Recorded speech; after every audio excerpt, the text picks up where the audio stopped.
Assalamualaikum warahmatullahi wabarakatuh. Di video ini saya akan mengomentari salah satu ceramah dari seorang ustadz. Beliau bernama Ustadz Farhan Abu Furaihan, ustadz dari kalangan Salafi di Aceh. Kita akan mengomentari videonya tentang isi ceramah beliau,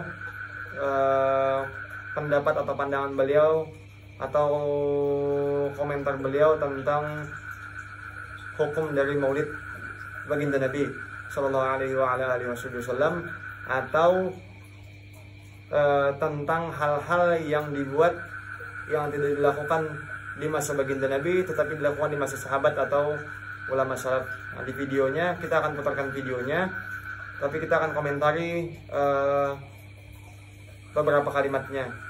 Apabila ada kalimat yang akan saya komentari, maka videonya akan saya pause dan akan saya komentari. Kita dengarkan videonya. Assalamualaikum Ustaz. Apakah boleh mengikuti ajaran sahabat sedangkan Nabi SAW tidak melaksanakannya? Pertanyaannya, apakah boleh melakukan satu perbuatan di kalangan sahabat tetapi Nabi tidak melakukannya? Pertanyaan simpelnya seperti itu. Tapi nanti pertanyaan ini akan diklarifikasi oleh Ustadz Farhan Abu Furaihan. Apakah boleh melakukan ajaran sahabat sedangkan Nabi tidak melakukannya? Ini kayaknya pertanyaan kurang tepat. Beliau mengklarifikasinya. Mungkin maksudnya di sini bagaimana menyikapi syubhat sebagai ahli bidah yang membawa dalil-dalil yang di situ dia menyatakan bahwa bidah itu boleh selama hasanah. Buktinya ada beberapa ibadah para sahabat melakukannya sedangkan Nabi belum mengajarkannya. Nah, kita komentari sedikit. Beliau mengatakan pertanyaan tadi itu tidak menempati pada kalimat yang benar. Beliau mengklarifikasinya bahwa apa yang dimaksud dari perbuatan di kalangan sahabat atau sahabat melakukan sesuatu yang tidak Nabi lakukan.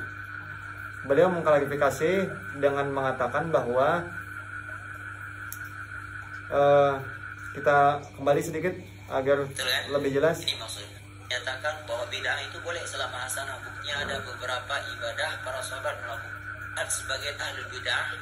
Pendapat sebagian ahli bid'ah maksudnya pendapat kita kelompok ahli sunnah wal jamaah yang mengatakan bahwa bid'ah. Beliaunya mengatakan ahli bid'ah yang mengatakan bahwa perbuatan yang tidak dilakukan oleh baginda Nabi selama dia hasanah maka itu boleh. Ini klarifikasi pertanyaan atau perubahan redaksi kalimat dari Ustadz Farhan Abu Furaihan dari pertanyaan aslinya. Dalil-dalil yang di situ dia menyatakan bahwa bid'ah itu boleh selama hasanah. Buktinya ada beberapa ibadah para sahabat melakukannya sedangkan Nabi belum mengajarkannya. Betul kan? Ini maksud. Apa contoh? Banyak katanya. Apa diantaranya? Nabi nggak pernah sholat tahajud. Nggak pernah sholat tahiyatul masjid. Berarti melakukan sholat tahiyatul masjid. Nah, beliaunya membawa ke contoh perbuatan yang tidak dilakukan oleh baginda Nabi Sallallahu Alaihi Wasallam, tetapi dilakukan oleh sahabat. Tetapi perbuatan tersebut ditakrir oleh baginda Nabi Sallallahu Alaihi Wasallam. Contoh yang beliau keluarkan diantaranya salat sunat wudu yang dilakukan oleh Sayyidina Bilal bin Rabah.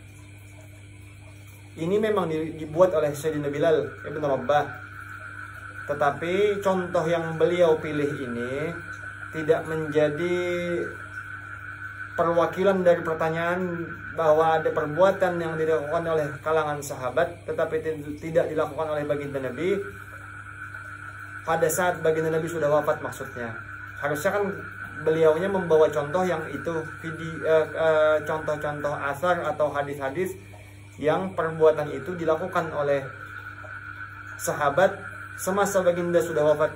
Kan seharusnya seperti itu. Beliau memilih contoh salat sunat wudu. Alasannya beliau ingin menekankan bahwa ini adalah takrir dari baginda Rasulullah.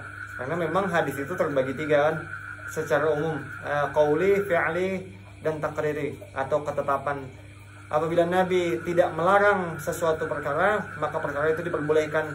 waktu Sayyidina Bilal bin Rabah salat sunat wudu, dan Bilal tidak dilarang oleh baginda Nabi melakukannya, bahkan malah dipuji oleh baginda Nabi melakukan salat sunat wudu, itu tandanya perkara ini ditakrir oleh baginda Nabi atau menjadi ketetapan oleh baginda Nabi diperbolehkannya amalan ini.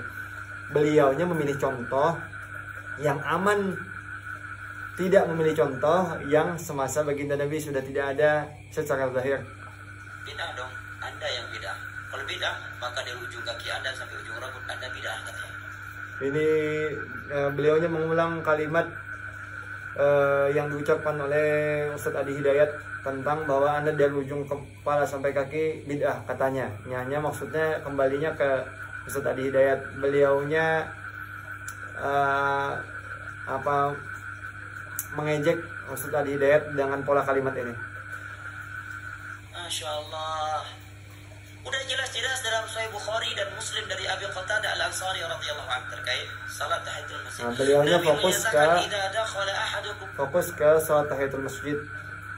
Kalau difokus di salat tahiyatul masjid, maka di pembahasan ini jumhur ulama sepakat bahwa salat tahiyatul masjid ini bukan perkara baru. Perkara baru pada masa baginda Nabi, tetapi baginda Nabi masih ada. Jadi perkara ini ditakrir oleh baginda Nabi. Itu disepakati oleh seluruh ulama tentang salat tahiyatul masjid. Nah, nanti kita akan masuk ke contoh beliau yang selanjutnya. Masjid fala yajlis hatta yusalli raka'atain. Apabila salah satu di antara kalian masuk ke masjid, jangan dia langsung duduk sampai dia salat 2 rakaat. Ini hadis, kalau dibilang bid'ah. Saya percepat videonya. Au sifatin khuluq, sifat postur tubuh beliau atau sifat akhlak beliau. Itu namanya hadis. Ini ucapan Nabi, hadis bukan? Hadis. Kok dibilang nggak ada petunjuk dari Nabi? Sangat kurang jelas. Ini kan beliaunya membawa pertanyaan seolah-olah si penanya menanyakan apakah salat sunat wudu itu perkara baru yang dibuat dan bisa menjadi hujah bolehnya melakukan bid'ah hasanah. Kan seolah-olah seperti itu pertanyaannya, padahal pertanyaannya tidak seperti itu. Pertanyaan dari si penanya, pertanyaannya umum. Apakah apabila ada di kalangan sahabat melakukan sesuatu yang tidak dilakukan Nabi, ini menjadi hujah tentang bid'ah hasanah? Tapi tidak spesifik kepada amalan salat sunat wudu. Beliaunya memilih salat sunat wudu. Sedangkan salat sunat wudu ada beberapa hadis yang qauli. Jadi ini bukan perkara baru. Tapi beliaunya seolah-olah membawa redaksi ke arah salat sunat wudu. Hadis perintah lagi, ya kan? Ada yang mengatakan ada seorang sahabat dalam safar yang ketika beliau sholat lalu diakhiri dengan beliau mengakhirkan rakaat sholat tersebut dengan surat Qul huwallahu ahad al-Ikhlas dalam sebuah medan perang.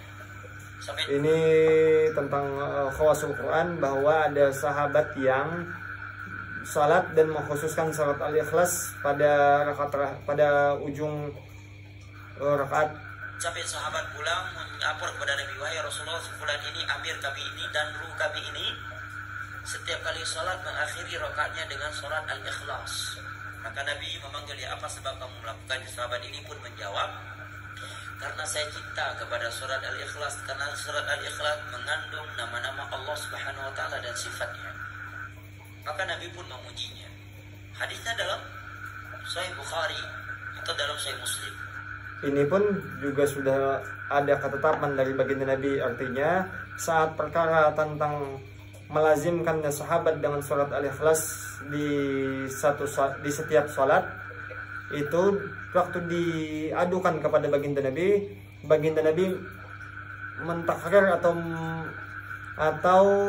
memperbolehkan perbuatan tersebut. Maka ini pun menjadi hadis, bukan perkara yang baru, tapi mulanya atau pada awalnya perkara tersebut dibuat oleh sahabat pada saat Nabi belum memberikan contoh. Walau nanti tentang pengkhususan ayat ini akan dipilih hujah oleh kalangan salafi bahwa ini masih masa Nabi masih hidup, artinya Nabi masih memberikan takrir pada saat sahabat mengulang-ulang surat al-Ikhlas pada setiap rakaatnya. Katanya di sini ada sahabat melakukan ibadah sebelum Nabi mengajarkannya. Baik. Bilal ibnu Abi Rabah salat wudu 2 rakaat setelah wudu. Buktinya ketika Nabi bertanya, wahai Bilal, aku mendengar suara teropak dalam surga. Amalan apa yang kau lakukan? Dia menjawab, aku tidaklah berwudu kecuali aku sholat 2 rakaat. Nah, ini boleh melakukan ibadah sebelum ada dalilnya. Yang penting tujuannya baik. Masya Allah, orang dengar mantap ini. Buat. Nah, beliaunya memilih redaksi kalimat yang memang redaksi itu tidak dijadikan hujah utama di kalangan ahli sunnah wal jamaah. Maksudnya kami yang bermadzhab Syafi'i menjadikan satu dalil tentang bidah hasanah. Beliaunya memilih redaksi kalimat bahwa yang penting baik. Kalimat yang penting baik ini tidak menjadi hujah utama di kalangan orang-orang bermadzhab Syafi'i. Hujah utamanya di madzhab Syafi'i, kenapa ada bid'ah hasanah, bukan yang penting baik. Perkara itu baik dan memiliki dalil umum, entah dia di dalam Al-Quran atau di dalam hadis.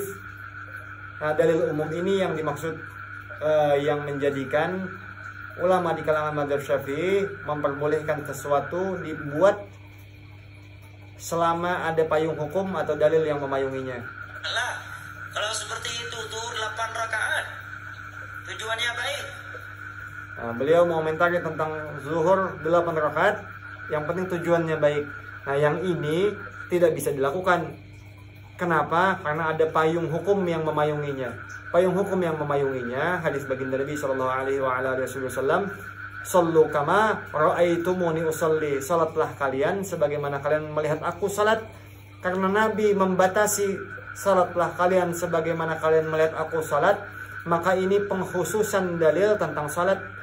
Jadi tidak bisa kita menambah rakaat walau dengan tujuan baik karena ada dalil yang membatasi. Beliaunya membuat perbandingan satu dalil dengan satu kasus, dalil yang lain dengan kasus yang lain, ini tidak apple to apple, tidak seimbang.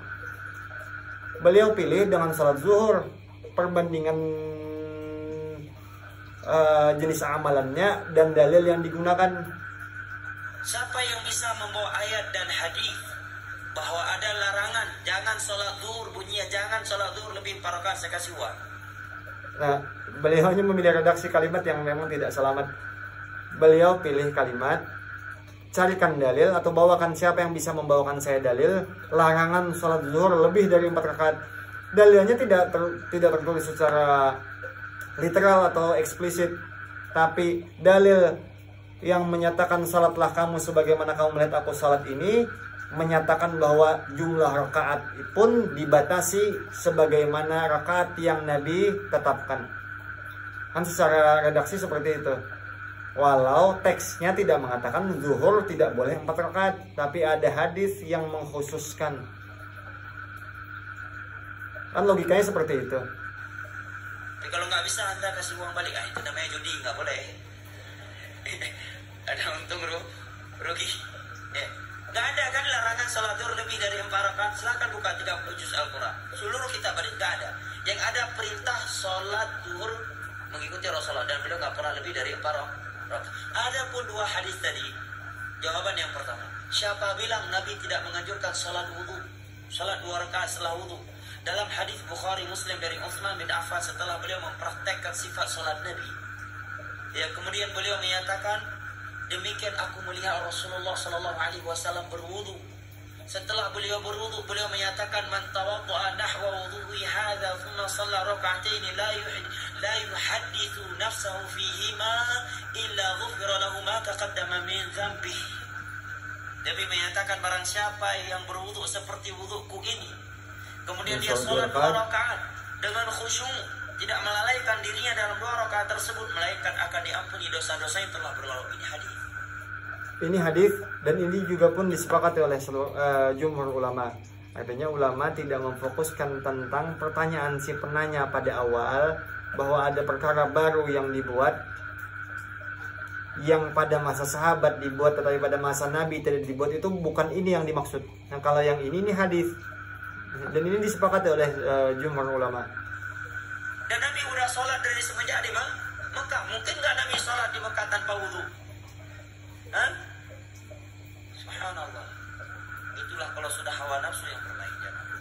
Beliaunya mengatakan bahwa kalangan ahli sunnah wal jamaah, utamanya mazhab Syafi'i, berpikir berlandaskan hawa nafsu. Beliaunya berpikirnya demikian. Padahal pertimbangan di kalangan ulama mazhab Syafi'i tentang hal-hal yang diperbolehkan dibuat, maksudnya bid'ah hasanah, itu dengan banyaknya timbangan-timbangan kejadian-kejadian atau perbuatan-perbuatan yang lain yang bukan hanya yang ini. Artinya banyak pertimbangan dalil-dalil yang lain. Jawaban berikutnya, ikrar dari Nabi dan ikrar Nah, bagian dari yang dimaksud hadis, dan itu di masa wahyu. Ada pun sahabat membaca Al-Ikhlas tadi karena beliau mengambil keumuman ayat Allah, faqra'u ma tayassara minal Qur'an, bacalah. Faqra'u ma tayassara minal Qur'an. Ini tentang pengulangan surah Al-Ikhlas dari sahabat Nabi di dalam setiap salatnya. Beliau mengatakan keumuman dari hadis Nabi. Artinya hadis itu ada yang bersifat am, ada yang bersifat khas. Nah, selama hadis itu selama hadis itu tidak memiliki dalil khas dan memiliki dalil am, maka dia boleh dilakukan pada tiap-tiap keadaan. Beliau mengatakan bahwa keumuman hadis tentang membaca Al-Quran yang mudah itu ada dalilnya. Kita akan beliau mengatakan apa yang mudah dari Al-Quran dalam sholat. Al-Ikhlas bagian dari sholat Al-Quran. Al-Ikhlas bagian dari surah Al-Quran. Dalil yang ini juga yang digunakan oleh kalangan mazhab Syafi'i, misalnya membaca surah Yasin pada malam Jumat. Surah Yasin bagian dari ayat Al-Quran. Membacanya si surah Yasin ini maksudnya karena mudah menurut sebagian orang di mazhab Syafi'i, maka mengulang-ulangnya tidak ada larangan. Buktinya tidak ada larangan. Sahabat ini pun mengulang salah satu surah yang dia senangi. Surah yang dia senangi adalah Al-Ikhlas. Dikatakan oleh baginda Nabi, kenapa dia senang mengulang-ulang surah Al-Ikhlas? Sahabat tersebut menjawab, li'anna sifatur rahman. Karena surah itu terdapat sifat-sifat Ar-Rahman, sifat-sifat Allah maksudnya.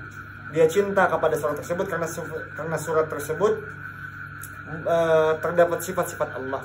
Ini kecintaan pribadi sahabat kepada satu surah dan dibacanya berulang-ulang di dalam salat, bukan di luar salat. Orang-orang di mazhab Syafi'i membaca surah Yasin di luar salat dan mengulang-ulang membaca surah Yasin, sebahagiannya karena kecintaannya dengan surah Yasin. Nah, tapi di kasus ini mereka dari kalangan Salafi melarang mengulang surah Yasin pada malam Jumat, dikarenakan Nabi tidak ajarkan. Padahal untuk perkara ini baginda Nabi mengeluarkan dalil am. Hadis tadi salah satunya. Lebih dari itu belum melakukannya di zaman wahyu, di mana agama belum sempurna kecuali beliau amankan statement tadi dengan kalimat ini bahwa terlebih lagi perkara ini terjadi di zaman wahyu. Artinya maksudnya baginda Nabi masih hidup dan masih bisa mengikrar perbuatan tersebut. Maksudnya itu. Beliau mengamankan. Setelah Nabi diwafatkan dan diikrarkan, dibenarkan oleh Rasulullah. Anda buat bid'ah ini, siapa yang mengikrarnya? Anda sahabat bukan, zaman wahyu bukan, yang mengikrarnya siapa? Rasulullah bukan, Abu Nawas iya. Sahabat bukan, zaman wahyu bukan, maksudnya zaman semasa baginda Nabi hidup, ikrar maksudnya, dan Rasulullah pun bukan. Bukan, Abu Nawas iya. Abu Nawas iya, beliaunya memilih kata Abu Nawas. Sebetulnya seandainya yang mengikrarkannya atau seandainya yang mengucapkannya Imam Syafi'i, kira-kira apa pandangan beliau? Sahabat bukan, Rasulullah bukan, zaman wahyu bukan. Seandainya yang mengucapkannya Imam Syafi'i atau Imam Ibnu Hajar Al-Asqalani atau Imam An-Nawawi Al-Kabir, apakah statement dari ulama-ulama besar ini tidak bisa dijadikan hujjah? Nah, beliaunya memilih kalimat atau memilih nama yang dibuat adalah Abu Nawas. Ini pemilihan redaksi yang provokatif, karena beliaunya memilih nama yang tidak dijadikan satupun ulama dari mazhab Syafi'i sebagai hujjah. Ya kan? Ada juga yang mencari dalil untuk membolehkan bid'ah. Tuh, Umar menyatakan nikmatul bid'atu hadhihi. Nikmatul bid'atu hadhihi ini tentang salat tarawih berjamaah di zaman Sayyidina Umar bin Khattab. Allah, ilmiahnya dengan tanda kutip. Sebaik-baik bid'ah, senikmat-nikmat bid'ah adalah ini, tatkala salat tarawih di masa beliau dikerjakan berjamaah. Jawaban kita, itu Umar. Pertama kita jawab, biar lebih telak lagi. Itu Umar, Anda Umar. Anda Umar, tapi Umar. Kalau ini kita susah membuat perbandingan. Membuat perbandingannya bahwa itu Umar, Anda Umar. Nah, beliaunya membuat pilihan kata itu Umar. Apakah Anda Umar? Memang bukan Umar, tapi Umar atau Sayyidina Umar bin Khattab menjadi salah satu hujjah legitimasi bahwa Sayyidina Umar memiliki kerangka berpikir, seandainya membuat-buat hal baru mutlak dilarang oleh baginda Nabi Shallallahu Alaihi Wasallam, apakah mungkin hal yang baru ini terbersit dalam pikiran Sayyidina Umar bin Khattab? Seandainya Sayyidina Umar yang dididik oleh baginda Nabi Shallallahu Alaihi Wasallam dengan kerangka berpikirnya Sayyidina Umar yang mengetahui mana yang bid'ah, mana yang diperbolehkan, apakah mungkin Sayyidina Umar terfikir untuk membuat hal yang baginda Nabi larang? Kan logikanya seperti itu. Akhir zaman. Satu. Kedua, Umar termasuk khulafa ar-rasyidin yang Sayyidina Umar termasuk khulafa ar-rasyidin, dan memang ada legitimasi dari baginda Nabi Shallallahu Alaihi Wasallam. Legitimasi yang pertama, Nabi sebutkan, alaikum bisunnati wa sunnati khulafa'ur rasyidin min ba'di. Ikuti sunnahku, kata baginda Nabi, dan sunnahnya khulafa'ur rasyidin min ba'di. Sayyidina Abu Bakar Siddiq, Sayyidina Umar bin Khattab, Sayyidina Utsman bin Affan, Sayyidina Ali bin Abi Thalib karramallahu wajhah. Ini legitimasi dari baginda Nabi. Tapi baginda Nabi tidak hanya melegitimasi di kalangan khulafa'ur rasyidin sesudah baginda Nabi, tapi baginda Nabi juga melegitimasi ulama salaf 3 abad pertama. Kata Nabi di dalam hadis, khairul qurun qarni, sebaik-baik abad adalah abadku, tsummal ladzina yalunahum, lalu satu abad sesudahnya, tsummal ladzina yalunahum, lalu satu abad sesudahnya, 3 abad pertama. Maka ini legitimasi baginda Nabi yang kedua, bahwa sesudah mengikuti khulafaur rasyidin, mengikuti juga ulama salaf di 3 kurun pertama. Ini legitimasi dari baginda Nabi. Lalu ada legitimasi dari baginda Nabi yang selanjutnya. Kata baginda Nabi dalam hadis, al ulama warasatul anbiya. Di dalam Al-Quran Allah berfirman, fas'alu ahlal dzikri in kuntum la ta'lamun. Apabila dalil-dalil ini disatukan sebagaimana puzzle, maksudnya seandainya dalil-dalil ini disatukan secara keseluruhannya, maksud baginda Nabi, ikutilah sunnahku, yang sunnahku diikuti oleh khulafaur rasyidin setelahku, yang sunnah khulafaur rasyidin tersebut diikuti oleh ulama salaf di 3 kurun pertama sesudahnya, yang ulama salaf tersebut yang amalannya diikuti oleh ulama-ulama yang menjadi pewaris baginda Nabi Shallallahu Alaihi Wasallam. Itu secara keseluruhan dari dalil tersebut. Harusnya kan seperti itu kerangka berpikirnya. Perintah dari Nabi untuk mengikuti. Nah, ini betul. Mereka. Memang harus diikuti sunnah khulafaur rasyidin min ba'di. Apakah yang dikatakan oleh umat itu sama sekali tidak ada di masa Nabi? Hah?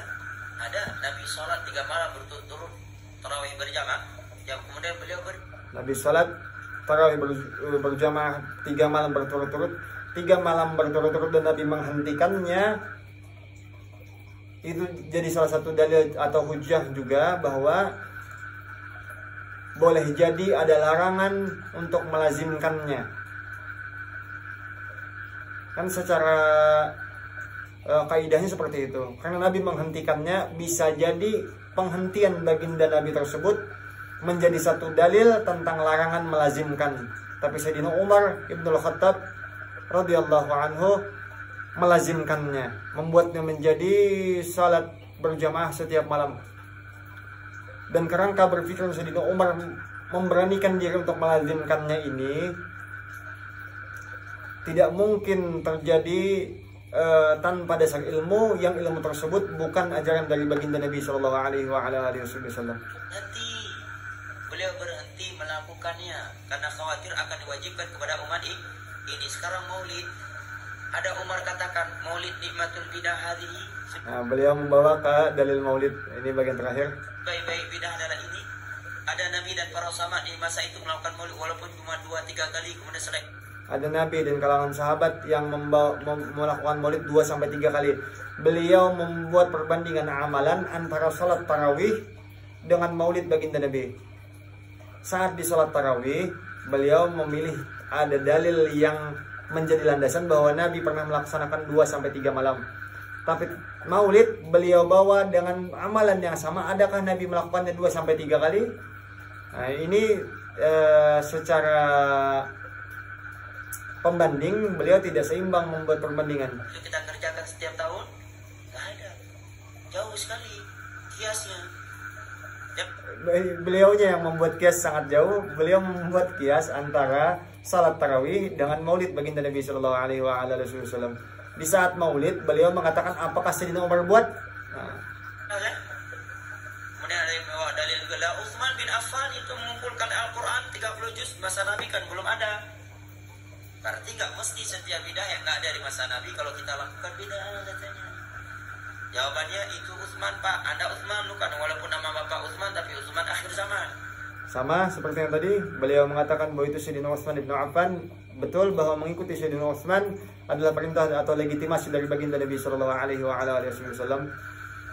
Kedua, Utsman khulafa ar-rasyidun, yang ada perintah khusus dari Nabi untuk mengikuti sunnah mereka.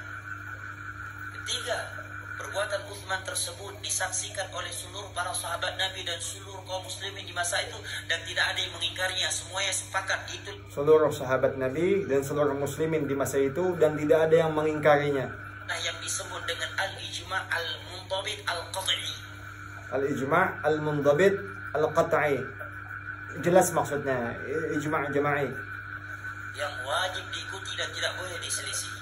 Bid'ah yang Anda lakukan ini ijma' enggak? Jangankan bid'ah yang Anda lakukan ini ijma' apa tidak? Kata beliau seperti itu. Tidak, enggak, kata beliau. Bid'ah yang dimaksud ini pembahasan tentang maulid yang tadi. Bahwa maksud beliau, apakah maulid ini ijma' atau tidak? Kan seperti itu redaksinya. Tingkat internasional, tingkat daerah aja enggak ijma'. Apakah ini ijma' tingkat internasional? Tingkat daerah saja tidak ijma', kata beliau. Tingkat daerah tidak ijma'. Apabila maulid baginda Nabi ini dilakukan tidak ijma' tingkat daerah, bagaimana bisa maulid baginda Nabi ini dilakukan oleh hampir seluruh dunia? Entah dia di Indonesia, Malaysia, Brunei Darussalam, Mesir, Irak, Iran dan lain-lain. Perayaan maulid baginda Nabi ini dilaksanakan di seluruh dunia. Beliau mengatakan ini tidak ijma' tingkat daerah. Ya kan? Ya. Kan seolah-olah redaksi seperti itu. Beliau tekankan ya kan? Nah, kan seolah-olah perkara ini dikuatkan bahwa betul-betul maulid baginda Nabi ini tidak mencapai ijma' tingkat daerah. Padahal maulid baginda Nabi bukan ijma' tingkat daerah. Maulid baginda Nabi banyak di kalangan ulama yang menyetujuinya. Di antaranya Al-Hafiz Imam Jalaluddin As-Suyuti, ulama hadis, Imam An-Nawawi, ulama hadis, dan ulama-ulama kelas seperti ini beliau anggap tidak mencapai ijma' tingkat daerah. Jangan tingkat internasional, tingkat daerah aja, tingkat kecamatan nggak ijma'. Tingkat kecamatan kata beliau tidak ijma' tentang perayaan maulid baginda Nabi Sallallahu Alaihi Wasallam. Padahal yang merayakan maulid baginda Nabi di seluruh dunia as-sawatul a'zam, menghitam seluruh dunia. Artinya hampir seluruh wilayah melaksanakan maulid baginda Nabi. Kita tidak fokus kepada dalil yang mana yang dibawa atau diperbolehkan untuk melaksanakan maulid. Kita tidak fokus ke sana dulu. Alasannya, seandainya pun saya sebutkan dalil yang menjadi landasan di kalangan mazhab Syafi'i untuk merayakan maulid baginda Nabi, yang menolak tetap akan menolak. Saya hanya fokus kepada mengomentari kalimatnya Ustaz Farhan Abu Furaihan waktu beliau memilih redaksi kalimat, yang redaksi kalimat itu seolah-olah ulama dari kalangan mazhab Syafi'i yang melaksanakan maulid Nabi Shallallahu Alaihi Wasallam tidak ada landasan sama sekali, seolah-olah tidak ada landasan sama sekali, bahkan ijma' tingkat kecamatan tidak ada, seolah-olah seperti itu dari redaksi kalimatnya maksudnya. Padahal perkara ini tidak demikian. Nah, ini yang kita fokuskan untuk dibahas. Gimana mau diikuti? Keempat, Utsman bin Affan melakukan hal tersebut ini bentuk merealisasikan keumuman firman Allah, inna alaina jam'ahu wa qur'ana. Kelima, di masa Nabi sudah ada pengumpulan Al-Quran. Beliau mencontohi itu, hanya saya pengumpulan Al-Quran di masa Nabi tidak sempurna 30 juz dalam sebuah mushaf. Memang beliaunya memilih hal-hal yang bisa dijadikan landasan karena perkara itu sudah terjadi. Beliau pilih perkara itu dan dicarikan dalil untuk menjadi landasan. Di antaranya yang beliau sebutkan tadi. Dan perkara ini pun disepakati oleh ulama mazhab Syafi'i bahwa itu memang dalil diperbolehkannya yang dilakukan oleh Sayyidina Utsman bin Affan radhiyallahu anhu.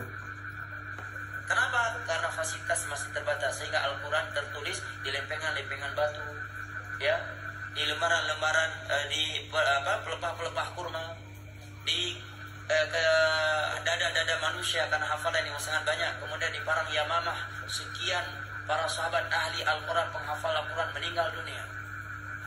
Kemudian juga dalam kejadian Bi'r Ma'unah 70 sahabat Nabi ahli Al-Quran meninggal dunia. Makasih. Beliau menyebutkan landasan atau alasan kenapa di zaman Sayyidina Utsman bin Affan Al-Quran itu dibukukan, dan ini disetujui juga di kalangan Syafi'i, di kalangan mazhab Syafi'i maksudnya. Hanya perkara tentang pembukuan ini kita juga meyakini bahwa ini bentuk cara Allah menjaga Al-Quran agar terpelihara. Ini bentuk dari cara Allah menjaga Al-Quran agar terpelihara. Dan yang kedua, ini bentuk atau cara Allah membuktikan Al-Quran ini sebagai mukjizat, baik yang tertulis atau hafalan, dia tidak memiliki perbedaan. Belum hilang, maka beliau menulis. Jawaban yang keenam, bahwa Utsman bin Affan tidak menambah sebuah ayat yang belum pernah turun kepada Nabi, dan tidak pernah mengurangi sebuah ayat yang telah turun kepada Nabi. Ini pun juga dilakukan oleh kalangan mazhab Syafi'i. Artinya mereka di kalangan ulama-ulama di mazhab Syafi'i tidak ada menambah Al-Quran dan tidak ada mengurangi Al-Quran. Misalnya waktu membaca surah Yasin, apakah di kalangan mazhab Syafi'i ada menambah surah Al-Quran atau ayat Al-Quran, atau ada mengurangi ayat Al-Quran atau menambah ayat Al-Quran? Ini seolah-olah Ustaz Farhan Abu Furaihan ini kadang-kadang apabila ada perkara tersebut dilakukan oleh kalangan sahabat dan perbuatan tersebut sesuai dengan perbuatannya, maka beliau setujui. Tetapi apabila ada perbuatan tersebut dibuat oleh kalangan ulama salaf tetapi tidak sesuai dengan perbuatannya, beliau tidak setuju dengan alasan sahabat tidak buat contoh. Di mazhab Syafi'i dilazimkannya kunut, beliau tidak berkunut, dan beliau mengatakan akan mengikut kepada hadis sahih. Beliau memilih redaksi dalil menyesuaikan dengan pemahaman yang cocok menurut beliau. Misalnya tentang Sayyidina Umar bin Khattab pada saat salat tarawih, beliau memilih dalil karena itu dilakukan oleh sahabat. Tetapi saat maulid baginda Nabi itu tidak dilakukan atau tidak bisa dilakukan karena ulama mazhab juga tidak melakukan maulid. Tetapi nanti saat ada statement yang lain, misalnya kunut, ulama mazhab melakukan, maksudnya Imam Syafi'i yang melazimkan berkunut, beliaunya tidak menyetujui kunut karena sahabat tidak melakukan, padahal ulama mazhab melakukan. Tapi saat tentang maulid, beliau membawa sahabat dan membawa ulama mazhab. Artinya beliaunya memilih dalil yang memang mendukung kepada pendapatnya, atau beliau sendiri dengan pendapatnya kontradiktif. Nah, itu mengomentari tentang kalimatnya. Mungkin videonya sudah terlalu panjang. Kita fokuskan ke poin ini agar jadi wawasan tambahan atau keterbukaan pikiran bagi kawan-kawan yang melihat video ini juga, agar tidak menyimpulkan atau memukul seluruh pendapat mazhab Syafi'i itu secara apa ya istilahnya, pukul menyeluruh gitu nah, atau dihantam seluruhnya, bahwa pendapat mazhab Syafi'i itu seolah-olah seluruhnya itu tanpa dasar atau tanpa dalil. Nah, itu maksudnya, bahwa redaksi yang dipilih oleh Ustadz Farhan Abu Farhan ini seolah-olah menutup kemungkinan bahwa tidak ada hujah sama sekali di kalangan mazhab Syafi'i. Padahal seluruh dalil yang beliau pilih atau beliau pakai tadi itu pun juga salah satu landasan di kalangan mazhab Syafi'i, diantaranya membaca surah Yasin, bahwa ada keumuman di dalam hadis tentang dianjurkan membaca Al-Quran, tentang maulid baginda Nabi juga ada hadis-hadis tentang keumuman, dan kerangka berpikirnya Sayyidina Umar dan Sayyidina Utsman di dalam membuat sesuatu yang baru. Seandainya Sayyidina Umar dan Sayyidina Utsman itu dididik oleh baginda Nabi dan mengetahui bahwa membuat-buat yang baru itu dilarang oleh baginda Nabi, sudah pasti mutlak di kalangan sahabat tidak akan membuatnya. Jadi ini seolah-olah memberikan pengajaran bagi kita bahwa sahabat pun membuat ini bukan boleh membuat apa-apa semaunya, tidak. Maksudnya seperti tadi yang dicontohkan salat zuhur 4 rakaat, tidak seperti itu. Bahwa yang dibuat-buat ini pun, maksud dibuat-buat ini yang diklasifikasikan oleh kalangan salafi bid'ah atau dibuat-buat, itu pun masih lagi di kalangan mazhab Syafi'i memiliki payung hukum atau dalil tersendiri atau dalil-dalil yang umum. Nah, itu saja untuk video yang ini. Apabila ada salah atau khilaf, saya mohon maaf. Tujuannya video ini dibuat hanya untuk membuka pandangan atau wawasan untuk kita semua. Sekali lagi salah hilaf mohon maaf. Wassalamualaikum warahmatullahi wabarakatuh.